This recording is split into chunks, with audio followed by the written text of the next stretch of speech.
ಕ್ಷೇತ್ರದಾನಂ ಚಾನೆಲ್ಗೆ ಸ್ವಾಗತ. ಆಧುನಿಕ ಮನಸ್ಸಿಗಾಗಿ ಹಿಂದೂ ಧರ್ಮ ಎಂಬ ನಮ್ಮ ಸರಣಿಯ 5ನೇ ಭಾಗಕ್ಕೆ ನಿಮಗೆ ಸ್ವಾಗತ. ಮೊದಲ ಭಾಗದಲ್ಲಿ ನಾವು ಒಂದು ಕಾಲಾತೀತ ಪ್ರಶ್ನೆಯನ್ನು ಚಿಂತಿಸಿದ್ದೇವೆ. ದೇವರು ಇದ್ದಾನೆಯೇ? 2ನೇ ಭಾಗದಲ್ಲಿ ಹಿಂದೂ ಧರ್ಮದಲ್ಲಿ ಏಕೆ ಇಷ್ಟೊಂದು ದೇವರುಗಳಿದ್ದಾರೆ ಎಂಬ ಪ್ರಶ್ನೆಗೆ ಉತ್ತರಿಸಿದ್ದೇವೆ. 3ನೇ ಭಾಗದಲ್ಲಿ ಹಿಂದೂ ಧರ್ಮದಲ್ಲಿ ವಿಗ್ರಹಾರಾಧನೆ ಏಕೆ ಎಂಬ ಪ್ರಶ್ನೆಯನ್ನು ಪರಿಶೀಲಿಸಿದ್ದೇವೆ.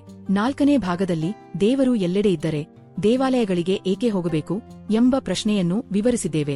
ನೀವು ಈ ಭಾಗಗಳನ್ನು ತಪ್ಪಿಸಿಕೊಂಡಿದ್ದರೆ ಅವುಗಳನ್ನು ನೋಡಲು ವೆಬ್ ಲಿಂಕ್ ವಿವರಣೆ ಭಾಗದಲ್ಲಿ ನೀಡಲಾಗಿದೆ.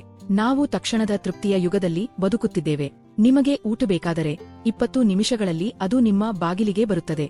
ನಿಮಗೆ ಉತ್ತರ ಬೇಕಾದರೆ ಒಂದು ಹುಡುಕಾಟ ಯಂತ್ರವು ಅರ್ಧ ಸೆಕೆಂಡಿನಲ್ಲಿ ಲಕ್ಷಾಂತರ ಫಲಿತಾಂಶಗಳನ್ನು ತೋರಿಸುತ್ತದೆ. ಕಾಯುವುದು ಎಂದರೆ ವ್ಯವಸ್ಥೆಯಲ್ಲಿ ವೈಫಲ್ಯ ಎಂಬಂತೆ ನಂಬಲು ನಾವು ಅಭ್ಯಾಸಗೊಂಡಿದ್ದೇವೆ. ಆದರೆ ನಂತರ ಜೀವನ ತೀವ್ರವಾಗಿ ಹೊಡೆಯುತ್ತದೆ. ಒಂದು ರೋಗನಿರ್ಣಯ, ಒಂದು ಮುರಿದ ಹೃದಯ, ಒಂದು ಆರ್ಥಿಕ ಕುಸಿತ. ನೀವು ಒಳಮುಖರಾಗುತ್ತೀರಿ. ನಿಮ್ಮ ರಕ್ಷಣಾ ಕವಚವನ್ನು ಬಿಟ್ಟುಬಿಡುತ್ತೀರಿ. ವರ್ಷಗಳ ನಂತರ ಮೊದಲ ಬಾರಿಗೆ ನೀವು ಪ್ರಾರ್ಥಿಸುತ್ತೀರಿ. ನಿಮ್ಮ ಆತ್ಮದ ಆಳದಿಂದ ನೀವು ಆಕ್ರಂದಿಸುತ್ತೀರಿ. ಮತ್ತು ಪ್ರತಿಯಾಗಿ ನಿಮ್ಗೆ ಏನೂ ಸಿಗುತ್ತದೆ? ಮೌನ. ಸಂಪೂರ್ಣವಾದ, ಯಾತನಾಮಯವಾದ, ಪ್ರತಿಧ್ವನಿಸುವ ಮೌನ. ಆಧುನಿಕ ತಾರ್ಕಿಕ ಮನಸ್ಸಿಗೆ ಈ ವಿಡಂಬವು ನಿರಾಕರಣೆಯಂತೆ ಭಾಸವಾಗುತ್ತದೆ. ಇದು ನಮ್ಮನ್ನೂ ಕೇಳಿಸುತ್ತದೆ. ಯಾರಾದರೂ ನಿಜವಾಗಿಯೂ ಕೇಳುತ್ತಿದ್ದಾರೆಯೇ? ದೇವರು ಕ್ರೂರನೇ? ಅಥವಾ ಇನ್ನೂ ಭಯಾನಕವಾಗಿ ಈ ಬ್ರಹ್ಮಾಂಡವೇ ಸಂಪೂರ್ಣ ಖಾಲಿಯೇ? ನೀವು ದೇವದಿಂದ ತೊರೆದು ಹೋಗಿದಂತೆ ಎಂದಾದರೂ ಭಾವಿಸಿದ್ದರೆ ನೀವು ಒಬ್ಬರಲ್ಲ. ಸಾವಿರಾರು ವರ್ಷಗಳಿಂದ ಮಾನವ ಇತಿಹಾಸದ ಮಹಾನ್ ಚಿಂತಕರು ಇದೇ ಮೌನದೊಂದಿಗೆ ಹೋರಾಡಿದ್ದಾರೆ. ಇಂದು ನಾವು ಕಠಿಣ ಸಿದ್ಧಾಂತಗಳಿಂದ ದೂರ ಸರಿದು ಭಾರತದ ಆಧ್ಯಾತ್ಮಿಕ ಮಹನೀಯರ ಆಳವಾದ ಬ್ರಹ್ಮಾಂಡೀಯ ಜ್ಞಾನದಲ್ಲಿ ಮುಳುಗೋಣ. ಶ್ರೀ ರಾಮಕೃಷ್ಣ ಮತ್ತು ಸ್ವಾಮಿ ವಿವೇಕಾನಂದರ ತೀವ್ರವಾದ ಮಾನಸಿಕ ಜ್ಞಾನದಿಂದ ದೈವಿಕ ಸಮಯದ ರಹಸ್ಯವನ್ನು ಅನಾವರಣಗೊಳಿಸೋಣ ಮತ್ತು ದೇವರ ಮೌನವು ಪ್ರೀತಿಯ ಅಭಾವವಲ್ಲ, ಅದು ಮಾರ್ಗದರ್ಶನದ ಅತ್ಯುನ್ನತ ಕ್ರಿಯೆ ಎಂಬುದನ್ನು ಕಂಡುಕೊಳ್ಳೋಣ. ರಾಮಕೃಷ್ಣ ಪರಮಹಂಸರು ಪ್ರಾರ್ಥನೆಯನ್ನು ಸಿದ್ಧಾಂತವಾಗಿ ಬೋಧಿಸಲಿಲ್ಲ, ಅವರು ಅದನ್ನು ಬದುಕಿದರು. ಅವರು ದಿವ್ಯ ತಾಯಿಗಾಗಿ ಅಷ್ಟು ತೀವ್ರ ಆಕಾಂಕ್ಷೆಯಿಂದ ಪ್ರಾರ್ಥಿಸಿದರು. ಅವರ ಸಂಪೂರ್ಣ ಅಸ್ತಿತ್ವವೇ ಆ ಹಂಬಲದಿಂದ ದಹಿಸುತ್ತಿತ್ತು. ಅವರ ಜೀವನದಲ್ಲಿ ಪ್ರಾರ್ಥನೆ ಪಠಣವಾಗಿರಲಿಲ್ಲ, ಅದು ಸಂಪೂರ್ಣ ಕರೆಯುವಿಕೆಯಾಗಿತ್ತು. ಆ ಕರೆಯುವಿಕೆ ನೇರ ಆಧ್ಯಾತ್ಮಿಕ ಅನುಭವದಲ್ಲಿ ಪರ್ಯವಸಾನಗೊಂಡಿತು. ಆದ್ದರಿಂದ ರಾಮಕೃಷ್ಣರು ದೇವರು ನಿಜವಾದ ಪ್ರಾರ್ಥನೆಯನ್ನು ಕೇಳುತ್ತಾನೆ ಎಂದು ಹೇಳಿದಾಗ ಅವರು ಕೇಳಿದ ಮಾತನ್ನು ಹೇಳುತ್ತಿಲ್ಲ, ಅವರು ಸಾಕ್ಷಾತ್ಕಾರದಿಂದ ಮಾತನಾಡುತ್ತಿದ್ದಾರೆ. ರಾಮಕೃಷ್ಣರು ಮಾನವ ಸ್ವಭಾವವನ್ನು ಆಳವಾಗಿ ಗಮನಿಸಿದರು. ನಮ್ಮಲ್ಲಿ ಬಹುಮಂದಿ ನಿಜವಾಗಿ ದೇವರನ್ನು ಬಯಸುವುದಿಲ್ಲ, ನಾವು ದೇವರ ಉಡುಗೊರೆಗಳನ್ನು ಬಯಸುತ್ತೇವೆ ಎಂದು ಅವರು ಅರಿತುಕೊಂಡರು. ಬ್ರಹ್ಮಾಂಡವು ನಮ್ಮ ವೈಯಕ್ತಿಕ ಆಸೆಗಳ ಯಂತ್ರದಂತೆ ಕೆಲಸ ಮಾಡಬೇಕು ಎಂದು ನಾವು ಬಯಸುತ್ತೇವೆ. ಪ್ರಾರ್ಥನೆಗಳು ಏಕೆ ತಕ್ಷಣ ಉತ್ತರಿಸಲ್ಪಡುವುದಿಲ್ಲ ಎಂದು ವಿವರಿಸಲು ಅವರು ಒಂದು ಸುಂದರವಾದ ಸರಳ ಮನೆಯ ದೃಷ್ಟಾಂತವನ್ನು ನೀಡಿದರು. ಒಂದು ತಾಯಿ ಮನೆಯ ಕೆಲಸಗಳಲ್ಲಿ ಬ್ಯುಸಿಯಾಗಿದ್ದಾಳೆ ಎಂದು ಕಲ್ಪಿಸಿಕೊಳ್ಳಿ. ತನ್ನ ಮಗುವನ್ನು ತೊಡಗಿಸಿಕೊಂಡಿರಿಸಲು ಅವಳು ಅವನಿಗೆ ಕೆಲವು ಆಟಿಕೆಗಳನ್ನು ಕೊಡುತ್ತಾಳೆ. ಅವನು ಸ್ವಲ್ಪ ಹೊತ್ತು ಆಟವಾಡುತ್ತಾನೆ ಮತ್ತು ಅವನು ಮಧ್ಯೆ ಮಧ್ಯೆ ಅಳಲು ತೋರಿಸಿದರು ಅವಳು ತನ್ನ ಕೆಲಸವನ್ನು ಮುಂದುವರಿಸುತ್ತಾಳೆ. ಆದರೆ ಸಂಜೆ ಆಗುತ್ತಿದ್ದಂತೆ ಮಗು ಆಟಿಕೆಗಳಿಂದ ಬೇಸತ್ತು ಹೋಗುತ್ತದೆ. ಅವು ಅವನಿಗೆ ಸಾಂತ್ವನ ನೀಡಲಾರವು ಎಂದು ಅರಿತುಕೊಂಡು ಅವನು ಅವುಗಳನ್ನು ಪಕ್ಕಕ್ಕೆ ಎಸೆದು ತನ್ನ ಹೃದಯದಿಂದ ಕೂಗುತ್ತಾನೆ, ಅಮ್ಮ. ಆ ನಿಜವಾದ ಕರೆಯನ್ನು ಕೇಳುತ್ತಿದ್ದಂತೆಯೇ ತಾಯಿ ಎಲ್ಲವನ್ನೂ ಬಿಟ್ಟು ಅವನ ಬಳಿಗೆ ಓಡಿ ಬಂದು ಅವನನ್ನು ತನ್ನ ಮಡಿಲಿಗೆ ಎತ್ತಿಕೊಳ್ಳುತ್ತಾಳೆ. ಶ್ರೀ ರಾಮಕೃಷ್ಣರ ವಾಕ್ಯ. ಜನರು ಹಣಕ್ಕಾಗಿ, ಹೆಂಡತಿಗಾಗಿ ಅಥವಾ ಮಕ್ಕಳಿಗಾಗಿ ಒಂದು ಕುಂಭ ತುಂಬುವಷ್ಟು ಕಣ್ಣೀರು ಸುರಿಸುತ್ತಾರೆ, ಆದರೆ ದೇವರಿಗಾಗಿ ಯಾರು ಅಳುತ್ತಾರೆ? ಆಕಾಂಕ್ಷೆ ಮತ್ತು ತೀವ್ರ ಹಂಬಲದಿಂದ ತುಂಬಿದ ಹೃದಯದಿಂದ ಅವನನ್ನು ಕರೆಯಿರಿ, ಅವನು ಖಂಡಿತವಾಗಿಯೂ ತನ್ನನ್ನು ತಾನೇ ಪ್ರಕಟಿಸಿಕೊಳ್ಳುತ್ತಾನೆ. ರಾಮಕೃಷ್ಣರು ನಮಗೆ ಹೇಳುವುದೇನೆಂದರೆ, ನಮ್ಮ ಪ್ರಾರ್ಥನೆಗಳಲ್ಲಿ ಕಾಣಿಸುವ ವಿಡಂಬವು ಒಂದು ಶೋಧನೆಯ ಕಾಲ. ನಾವು ಒಡೆದ ಆಟಿಕೆಯ ಬಗ್ಗೆ ಅಳುತ್ತಿದ್ದೇವೆಯೇ?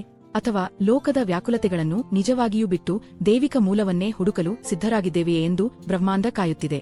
ಒಬ್ಬ ರೈತನು ಮಳೆಯಿಗಾಗಿ ಪ್ರಾರ್ಥಿಸುತ್ತಾನೆ, ಆದರೆ ಮೋಡಗಳು ನಿಧಾನವಾಗಿ ಸೇರುತ್ತವೆ. ಒಂದೊಂದಾಗಿ ರಾಮಕೃಷ್ಣರು ಹೇಳಿದರು, ದೇವರು ಮೌನವಾಗಿ ಕೆಲಸ ಮಾಡುತ್ತಾನೆ. ಸಮಯ ಸರಿಯಾದಾಗ ಮಳೆ ಸಮೃದ್ಧಿಯಾಗಿ ಸುರಿಯುತ್ತದೆ. ನಿಮ್ಮ ಜೀವನ ಒಣಗಿದಂತೆ ತೋರುವಿರಬಹುದು, ಆದರೆ ಕೃಪೆಯ ಮೋಡಗಳು ರೂಪುಗೊಳ್ಳುತ್ತಿವೆ. ಆದರೆ ನೀವು ನಿಜವಾಗಿಯೂ ಪ್ರಾಮಾಣಿಕರಾಗಿದ್ದರೆ, ನೀವು ಆಳವಾಗಿ ನರಳುತ್ತಿದ್ದರೆ ಮತ್ತು ನಿಮ್ಮ ಪ್ರಾರ್ಥನೆ ತಾರ್ಕಿಕವಾಗಿದ್ದರೆ, ಇದಕ್ಕಾಗಿ ನಾವು ರಾಮಕೃಷ್ಣರ ಮುಖ್ಯ ಶಿಷ್ಯರಾದ ಯೋಧ ಸನ್ಯಾಸಿ ಸ್ವಾಮಿ ವಿವೇಕಾನಂದರ ಕಡೆ ತಿರುಗುತ್ತೇವೆ. ಅವರು ವೈಜ್ಞಾನಿಕ ಆಧುನಿಕ ಮನಸ್ಸಿನೊಂದಿಗೆ ನೇರವಾಗಿ ಮಾತನಾಡಿದರು. ವಿವೇಕಾನಂದರು ಉತ್ತರಿಸದ ಪ್ರಾರ್ಥನೆಗಳ ಕಲ್ಪನೆಯನ್ನು ಅಚಲವಾದ ಕರ್ಮ, ನಿಯಮ ಮತ್ತು ಆತ್ಮನಿಗ್ರಹದ ಮೂಲಕ ಸಂಪೂರ್ಣವಾಗಿ ಮರುರೂಪಿಸಿದರು. ನಾವು ಪ್ರತಿಸಾರಿ ಒಂದು ಅನುಗ್ರಹ ಕೇಳಿದಾಗ ದೇವರು ಭೌತಶಾಸ್ತ್ರ ಮತ್ತು ಪ್ರಕೃತಿಯ ನಿಯಮಗಳನ್ನು ಮುರಿಯುತ್ತಾನೆ ಎಂದು ನಿರೀಕ್ಷಿಸುವುದು ವಾಸ್ತವದ ಮೂಲಭೂತ ತಪ್ಪು ಅರ್ಥಗ್ರಹಿಕೆಯೆಂದು ಅವರು ವಾದಿಸಿದರು. ಪ್ರತಿ ವೈಯಕ್ತಿಕ ಆಸೆಗೆ ಬ್ರಹ್ಮಾಂಡವು ತನ್ನದೇ ನಿಯಮಗಳನ್ನು ಬದಿಗಿಟ್ಟರೆ ವಿಶ್ವವೇ ಅರಾಜಕತೆಯಲ್ಲಿ ಕುಸಿದು ಬೀರುತ್ತದೆ. ವಿವೇಕಾನಂದರ ದೃಷ್ಟಿಯಲ್ಲಿ ಪ್ರಾರ್ಥನೆ ಎಂದರೆ ಹೊರಗಿನ ದೇವರನ್ನು ಲೋಕವನ್ನು ಬದಲಾಯಿಸಲು ಬೇಡುವುದು ಅಲ್ಲ, ನಿಮ್ಮ ಲೋಕವನ್ನು ನೀವು ಬದಲಾಯಿಸಬಲ್ಲಷ್ಟು ಬಲಿಷ್ಠರಾಗಲು ನಿಮ್ಮನ್ನೇ ಬದಲಾಯಿಸುವುದು. ಅವರು ಭೌತಶಾಸ್ತ್ರದಿಂದ ಒಂದು ಆಕರ್ಷಕ ಉಪಮೆಯನ್ನು ಬಳಸಿದರು. ಮಾನವ ಮನಸ್ಸನ್ನು ಒಂದು ಕರಗಸದಂತಿರುವ ಕಬ್ಬಿಣದ ತುಂಡಾಗಿ ಕಲ್ಪಿಸಿಕೊಳ್ಳಿ. ಆ ಕಬ್ಬಿಣವು ಶಕ್ತಿಶಾಲಿ ಚುಂಬಕದ ಅದ್ಭುತ ಗುಣಗಳನ್ನು ಪಡೆಯಬೇಕಾದರೆ ಅದು ಕೇವಲ ಬಯಸುವುದರಿಂದ ಆಗುವುದಿಲ್ಲ. ಚುಂಬಕವು ತನ್ನ ಶಕ್ತಿಯನ್ನು ಮಾಯವಾಗಿ ನೀಡಲಿ ಎಂದು ಬೇಡುವುದರಿಂದಲೂ ಆಗುವುದಿಲ್ಲ. ಕಬ್ಬಿಣವನ್ನು ಬಲವಾದ ಚುಂಬಕದ ಸಮೀಪದಲ್ಲಿ ನಿರಂತರ ಸಂಪರ್ಕದಲ್ಲಿ ಇರಿಸಬೇಕು. ಅದು ಹೊಂದಾಣಿಕೆಯ ಪ್ರಕ್ರಿಯೆಯನ್ನು ಅನುಭವಿಸಬೇಕು. ನಿಮ್ಮ ಪ್ರಾರ್ಥನೆಯಲ್ಲಿನ ವಿಳಂಬವೇ ವಿವೇಕಾನಂದರು ಅಗತ್ಯವಾದ ಘರ್ಷಣೆಯ ಕಾಲ ಎಂದು ಕರೆಯುವುದಾಗಿದೆ. ನಿಮ್ಮ ಮನಸ್ಸಿನ ಚದರಿಹೋದ ಅಣುಗಳನ್ನು ಬ್ರಹ್ಮಾಂಡೀಯ ಕ್ರಮದೊಂದಿಗೆ ಮರುಹೊಂದಿಸಲು ಬೇಕಾದ ಆಧ್ಯಾತ್ಮಿಕ ಘರ್ಷಣೆಯೇ ಅದು. ನೀವು ಅವನ್ನು ನಿರ್ವಹಿಸಲು ಬೇಕಾದ ಮಾನಸಿಕ ಮತ್ತು ಆಧ್ಯಾತ್ಮಿಕ ಸಾಮರ್ಥ್ಯವನ್ನು ಬೆಳೆಸಿಕೊಳ್ಳುವ ಮುನ್ನವೇ ಬ್ರಹ್ಮಾಂಡವು ನಿಮ್ಮ ಮಹತ್ತರ ಆಸೆಗಳನ್ನು ತಕ್ಷಣ ನೀಡಿದರೆ ಆ ಯಶಸ್ಸೇ ನಿಮ್ಮನ್ನು ನಾಶ ಮಾಡಬಹುದು. ವಿಳಂಬವು ಶಿಕ್ಷೆಯಲ್ಲ, ಅದು ನಿಮ್ಮ ಆಧ್ಯಾತ್ಮಿಕ ಶಕ್ತಿಯನ್ನು ಕಟ್ಟಲು ಬೇಕಾದ ಸಮಯ. ಸ್ವಾಮಿ ವಿವೇಕಾನಂದರ ವಾಕ್ಯ. ನಿಮ್ಮ ವೈಫಲ್ಯಗಳನ್ನು ನೀವೇ ನೋಡಿ, ಅವು ನಿಮ್ಮ ಸ್ವಂತ ಕ್ರಿಯೆಗಳು ವಿಧಿಯಾಗಿ ಪರಿವರ್ತಿತವಾದವುಗಳೇ ಎಂದು ಅರಿತುಕೊಳ್ಳಿ. ಯಾರನ್ನೂ ದೂಷಿಸಬೇಡಿ, ದೇವರನ್ನೂ ಸಹ ದೂಷಿಸಬೇಡಿ. ಎದ್ದೇಳಿ, ಜಾಗೃತರಾಗಿ, ಗುರಿ ತಲುಪುವವರೆಗೆ ನಿಲ್ಲಬೇಡಿ. ಶ್ರೀ ರಾಮಾನುಜಾಚಾರ್ಯರು ಪ್ರಾರ್ಥನೆಯ ವಿಳಂಬವನ್ನು ಸಂಪೂರ್ಣ ಪ್ರೀತಿ ಮತ್ತು ಶರಣಾಗತಿಯ ದೃಷ್ಟಿಯಿಂದ ನೋಡಿದರು. ಅವರು ನಮಗೆ ಒಬ್ಬ ವೈದ್ಯರನ್ನು ನೋಡಲು ಹೇಳುತ್ತಾರೆ. ಒಂದು ಅಸ್ವಸ್ಥ ಮಗು ಸಿಹಿತಿಂಡಿಗಳನ್ನು ಕೇಳಿದಾಗ ಪ್ರೀತಿಯ ವೈದ್ಯನು ಅದನ್ನು ನಿರಾಕರಿಸಿ ಕಹಿ ಔಷಧಿಯನ್ನು ಕೊಡುತ್ತಾನೆ. ಮಗುವಿಗೆ ನೋವಾದಂತೆ ಅನಿಸಬಹುದು, ಆದರೆ ವೈದ್ಯನು ತಾತ್ಕಾಲಿಕ ಆರಾಮವನ್ನು ಅಲ್ಲ, ಗುಣಮುಖತೆಯನ್ನು ಬಯಸುತ್ತಾನೆ. ರಾಮಾನುಜಾಚಾರ್ಯರು ಹೇಳಿದರು, ದೇವರು ಆ ಪರಮ ವೈದ್ಯನಂತೆ. ಅವನು ಒಂದು ಪ್ರಾರ್ಥನೆಯನ್ನು ವಿಳಂಬಗೊಳಿಸಿದಾಗ ನಮ್ಮ ಅಹಂಕಾರವನ್ನು ಪೋಷಿಸುವುದನ್ನು ತಡೆಹಿಡಿಯುತ್ತಿರಬಹುದು, ಅದರ ಬದಲು ಕಾಯುವಿಕೆಯೆಂಬ ಕಹಿ ಔಷಧಿಯನ್ನು ನೀಡುತ್ತಿರಬಹುದು, ನಮ್ಮ ಕರ್ಮವನ್ನು ಶುದ್ಧಗೊಳಿಸಲು ಮತ್ತು ಇನ್ನಷ್ಟು ಮಹತ್ತರ ಭಾಗ್ಯಕ್ಕೆ ನಮ್ಮನ್ನು ಸಿದ್ಧಗೊಳಿಸಲು. ಆದರೆ ನಾವು ಕಾಯುತ್ತಿರುವಾಗ ಕನಿಷ್ಠ ದೇವರನ್ನು ಅನುಭವಿಸಲು ಏಕೆ ಸಾಧ್ಯವಾಗುವುದಿಲ್ಲ?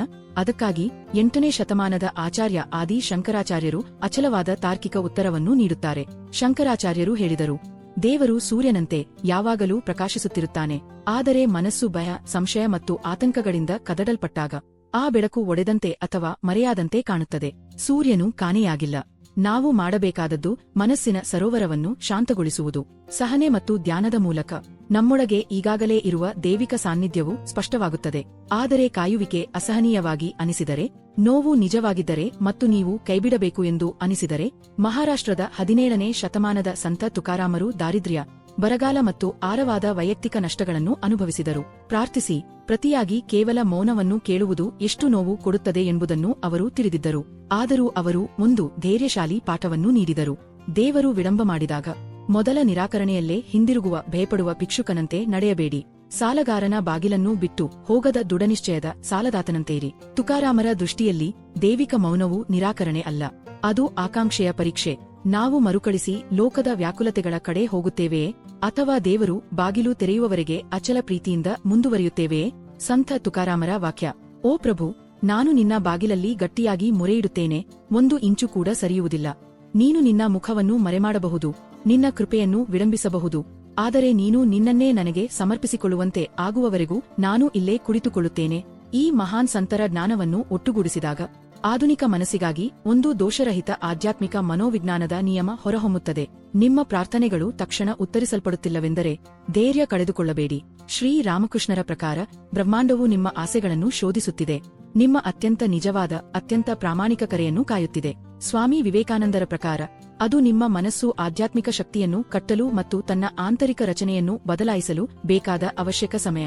ರಾಮಾನುಜಾಚಾರ್ಯರ ಪ್ರಕಾರ ಅದು ನಿಮ್ಮ ಆತ್ಮವನ್ನು ಗುಣಪಡಿಸಲು ತಾತ್ಕಾಲಿಕ ಸಿಹಿಗಳನ್ನು ತಡೆಹಿಡಿಯುವ ಜ್ಞಾನಿಯಾದ ವೈದ್ಯನ ಕ್ರಿಯೆ. ಶಂಕರಾಚಾರ್ಯರ ಪ್ರಕಾರ ಕೃಪೆ ಈಗಾಗಲೇ ಇದೆ. ವಿಳಂಬವೆಂದರೆ ಅದನ್ನು ಪ್ರತಿಬಿಂಬಿಸುವಷ್ಟು ನಿಮ್ಮ ಮನಸ್ಸು ಶಾಂತವಾಗಲು ತೆಗೆದುಕೊಳ್ಳುವ ಸಮಯ ಮಾತ್ರ. ಮತ್ತು ಸಂತ ತುಕಾರಾಮರ ಪ್ರಕಾರ ಅದು ಭಿಕ್ಷೆ ಬೇಡುವುದನ್ನು ನಿಲ್ಲಿಸಿ ಇನ್ನಷ್ಟು ಜೋರಾಗಿ ತಟ್ಟಲು ಮತ್ತು ನಿಮ್ಮ ಆಧ್ಯಾತ್ಮಿಕ ಪರಂಪರೆಯನ್ನು ಸ್ವೀಕರಿಸಲು ದೈವಿಕ ಆಹ್ವಾನ. ದೇವರ ಮೌನ ಎಂದಿಗೂ ನಿರಾಕರಣೆ ಅಲ್ಲ, ಅದು ಪರಿವರ್ತನೆಯ ಅಗ್ನಿಪರೀಕ್ಷೆ. ಅದು ನಿಮ್ಮನ್ನು ಒಳಗೆ ನೋಡುವಂತೆ ಮಾಡುತ್ತದೆ, ನಿಮ್ಮ ಮೇಲ್ಮೈಯ ಆಸೆಗಳನ್ನು ಬಿಟ್ಟುಬಿಡುವಂತೆ ಒತ್ತಾಯಿಸುತ್ತದೆ, ಮತ್ತು ಉತ್ತರವು ಕೊನೆಗೂ ಬಂದಾಗ ಅದನ್ನು ಸ್ವೀಕರಿಸಲು ನೀವು ನಿಜವಾಗಿಯೂ ಸಿದ್ಧರಾಗುವಷ್ಟು ಆಳವಾಗಿ ಬೆಳೆಸುತ್ತದೆ. ಪ್ರಾಚೀನ ಭಾರತೀಯ ಜ್ಞಾನದ ಆಧುನಿಕ ಪ್ರಸ್ತುತತೆಯ ಈ ಪ್ರಯಾಣದಲ್ಲಿ ನಮ್ಮೊಂದಿಗೆ ಸೇರಿಕೊಂಡಿದ್ದಕ್ಕಾಗಿ ಧನ್ಯವಾದಗಳು. ಈ ಸಂದೇಶವು ಇಂದು ನಿಮ್ಮ ಹೃದಯಕ್ಕೆ ಶಾಂತಿ ತಂದಿದ್ದರೆ ಇಷ್ಟದ ಗುರುತನ್ನು ಒತ್ತಿ ಚಾನೆಲ್ಗೆ ಚಂದಾದಾರರಾಗಿ ಮತ್ತು ಈಗ ಬ್ರಹ್ಮಾಂಡದ ಮೌನದೊಂದಿಗೆ ಹೋರಾಡುತ್ತಿರುವ ಯಾರಿಗಾದರೂ ಇದನ್ನು ಹಂಚಿಕೊಳ್ಳಿ. ಮುಂದಿನ ಬಾರಿವರೆಗೆ ಹುಡುಕುತ್ತಿರಿ, ಶ್ರಮಿಸುತ್ತಿರಿ ಮತ್ತು ನೆನಪಿಟ್ಟುಕೊಳ್ಳಿ, ಮೋಡಗಳ ಹಿಂದೆ ಸೂರ್ಯನು ಯಾವಾಗಲೂ ಪ್ರಕಾಶಿಸುತ್ತಿರುತ್ತಾನೆ. ನಮಸ್ತೆ.